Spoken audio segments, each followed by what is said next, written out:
சோழவள நாட்டிலே சீர்காழியம்பதியிலே சிவபாத விருதையர்க்கும் பகவதி அம்மையாருக்கும் கவுனியர் கோத்திரத்தில் அந்தணர் குலத்திலே தவ புதல்வராய் அவதாரம் செய்கிறார் திருஞான சம்பந்தர்.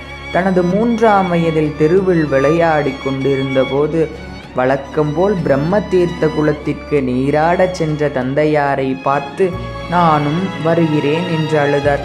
உடன் அழைத்துச் சென்ற தந்தையார் குளக்கரையில் அமர்த்தி இருக்கச் செய்துவிட்டு நீரில் மூழ்கி அகமர்ஜன ஜபம் செய்து கொண்டிருந்தார்.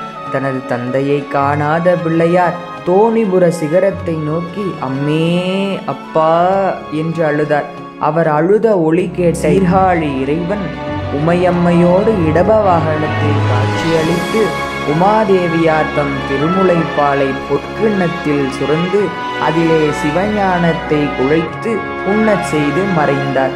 கரையேறி வந்த தந்தையார் குழந்தையின் வாயில் பால் வழிவதைக் கண்டு யார் தந்த எச்சில் பாலை உண்டா என்று சிறுகோல் கொண்டு ஒற்றினார். பால் தந்து ஆண்ட இறைவனது புகழை தனது ஆட்காட்டி விரலால் சுட்டி காட்டி தோடுடைய செவியன் என்னும் திருப்பதிகம் பாடி அருளுகிறார்.